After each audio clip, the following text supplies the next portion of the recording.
A major tax bill passed through the House last night. The bill would boost the child tax credit and give key tax breaks to businesses. In a sweeping move, the bill is passed. More than 300 House lawmakers voted to pass a new package of tax cuts. The legislation would boost the child tax credit to a maximum of $2,000 per child, which Congressman Richard Neal says will help 16 million kids. Addressing childhood poverty in America ought to be a priority for us every single day. It also brings back 3 key tax breaks for businesses, including deductions for research and development and certain investments. Author of the bill, Congressman Jason Smith, calls those meaningful changes. Each of these policies will help American businesses grow, create jobs, and sharpen their competitive advantage against China. The bill is estimated to cost $78 billion, but that would be largely offset by savings from ending a COVID-era program that's been a massive target for fraud. To the extent that this is a tax bill, there are good provisions in it on business expensing for economic growth. But my friends, this is not a tax bill. This is a welfare bill masquerading as a tax bill. The Wall Street Journal was correct to identify the ways in which this legislation vastly expands the welfare state. And so this is how the bipartisan agreement came together. If the Republicans were willing to give the Democrats what they wanted for illegal aliens to get massive subsidies in welfare, then the Democrats were willing to give the Republicans what they wanted on a bunch of business welfare. The child tax credit, as currently contemplated, will be a massive pull factor to bring people into this country illegally. And we could have, as the majority party, demanded constraints to stop them from being able to use the money that way. But bipartisanship was more important than good policy.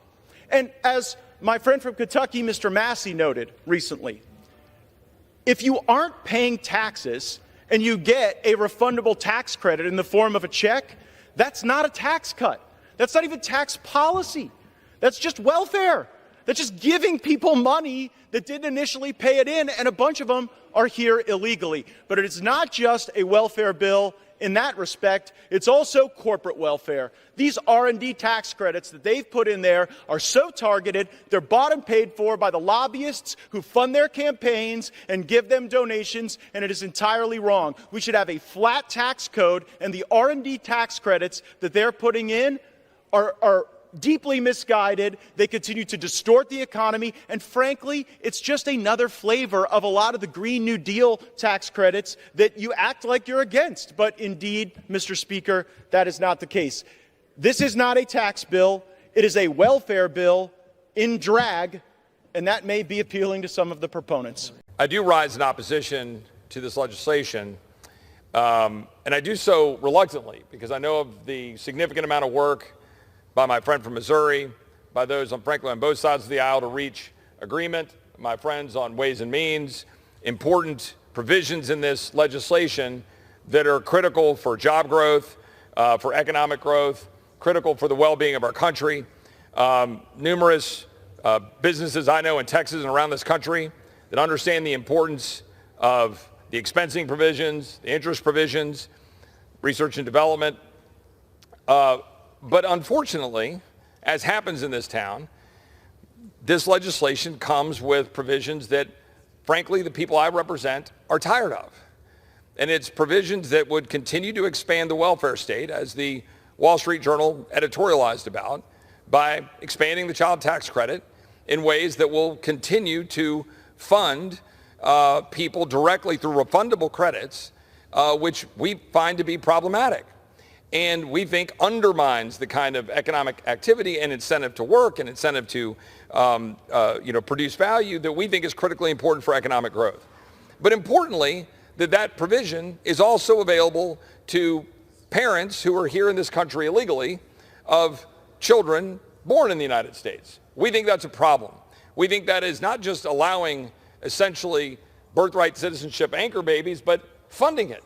But I just really have a problem with the bill that we passed last night in expanding welfare, especially allowing illegal immigrants to be able to get that child tax credit.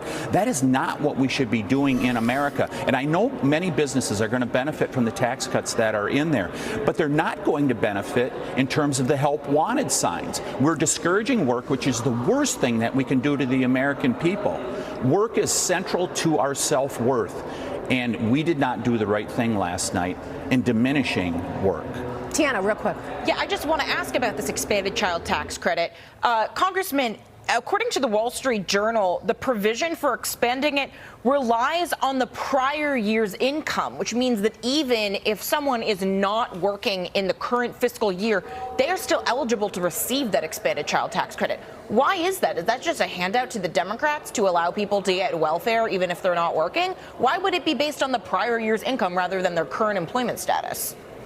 You know, it really appears that the Wall Street Journal article hit the nail on the head that Senator Wyden got the best of this deal because, as you just stated, you can cite your previous year and then not have to work for, the next year or two.